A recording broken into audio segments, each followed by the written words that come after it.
Good afternoon, everybody. My name is Victoria de la Rosa. I'm from Panama, and I'm a CIPA fellow here studying international development and with special interest in food policy and food security.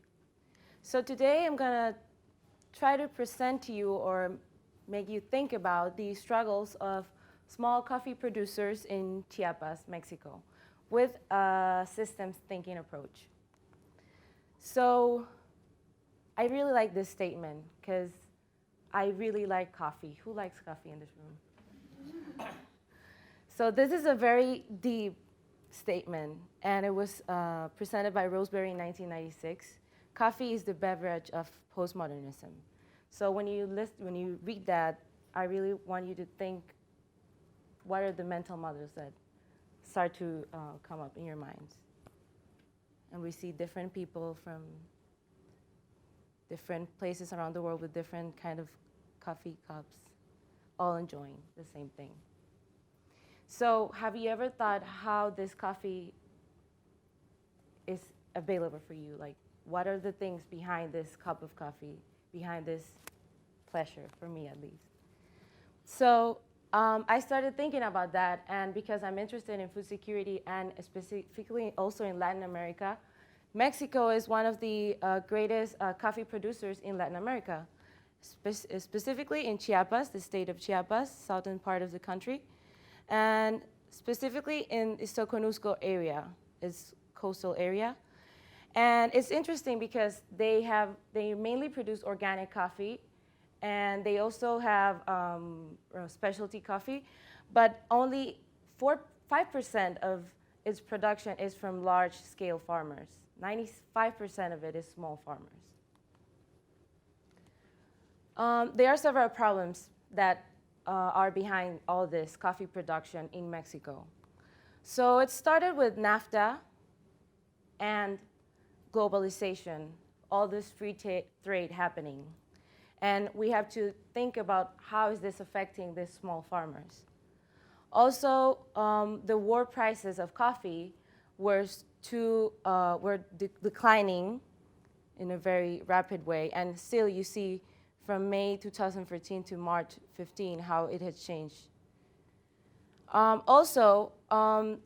It raised, or it made Zapatistas rebellion, which was a riot from the indigenous communities in Chiapas, to start complaining about all of these things happening and how it's affecting their livelihoods.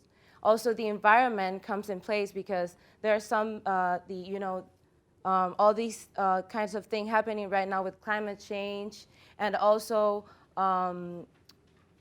diseases that are affecting their production as well. And all these things, when they're together and working together, they cause migration. So we see a lot of Mexican people and also people from Central America migrating up and trying to coming up to the United States. So this made me start working on a research paper about all of these things and how we can think about this and how to make people think about these things. And I prepared a research paper for a class last semester. And I have this very nice piece of paper, and I was thinking, so yes, I know all these problems, all these things happening behind this, but I didn't have like an organized or I didn't have an organized way of looking at it. I didn't have distinctions. I couldn't like fit in a good structure or relationships between all of these problems. So I still felt like something was missing. Then I came up with this very interesting systems thinking class, and I found this interesting class, and I came up with this very interesting map. So here I am trying to put in place all of the things on my mind about this issue, and all the things that also the small coffee producers are facing right now. So I first started with small farmers as a starting point of the map. And I see that the main point here is the type of coffee production that they are going to so what type of coffee production they're going to decide on. So we have that they could decide between Robusta, Arabica, which is the one that we really like, but because of its taste. And they have new options nowadays, which they can mix Robusta and Arabica to have a hybrid version of coffee. And also, they could move into a different crop or activity because maybe any of these are working for them. And I started to identify the driving forces of these types of coffee production, which are land, environment, workforce available, capital resources, money availability, or prices that will maybe make them see or decide into which one of this they can start producing, and also the local policies available for them. So I started to think about the relationships between their production and the coffee supply chain, the world supply chain. And I started thinking that capital resources they had will let them try to work on certifications that are the ticket for these small producer farmers to get into the supply chain, the world supply chain. And also the local policies will also be affecting the penetration of them into the coffee supply chain. And inside the coffee supply chain, we have traders, roasters, grocers, and in the end, the main goal, which is the consumers. So I started thinking, how does the coffee supply chain globally looks like? And we have 25 million farmers and workers for coffee.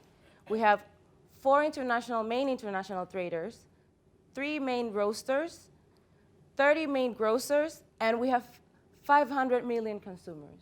So there's definitely a high level of opportunity for them to reach. There's a lot of consumers, but the thing is how they get in here, how they work this out.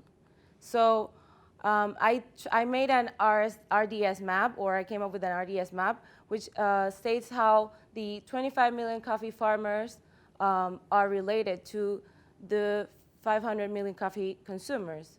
So there was definitely a relationship, which is the supply chain, as I stated before, and 4 traders, 3 roasters, and 30 grocers. So looking at this issue, there are also other points of view, because right now we're looking at the farmers' points of view, but also looking at the external participants that are actually right now kind of working on helping these small farmers. Government, the NGOs there are a lot in Chiapas right now, and also international organizations like FAO or IFAD. And their point of view is very important in this issue because they are not only looking at the type of coffee production and the coffee supply chain, but they're also looking at the effects on the world, because that type of coffee production would affect the environment and as well will affect their sustainable development. And also, they could also provide solutions to this issue, but it depends on how they look at it.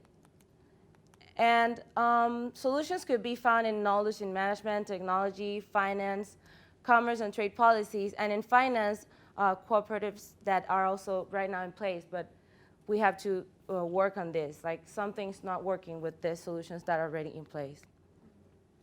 So when we take also in consideration the small farmer's point of view in the effects on the world, in the driving forces, and in the supply chain, we can start seeing a more clear solution, because it's them that matter, and they are the ones struggling right now with all these issues. And if these external actors start to think about their point of view and start to take note and investigate more on their points of view, is when we're going to get a better solution. So I really like this statement as well. It's in Spanish, solo los valientes se quedan en el campo. And I heard that from Don René, which was a small farmer producer in Chiapas, that I met him this summer. And what this means is that only the brave remain in the field, as in only the brave people that really want to work this out and keep this culture stay in the field and work. And this makes us think that the small farmer producers are facing this very wicked and very complicated and complex situations, and they have to they have their own mental model and their own very complex mental model of this issue.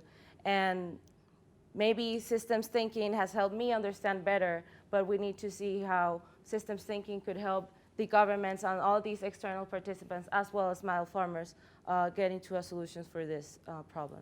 Thank you very much.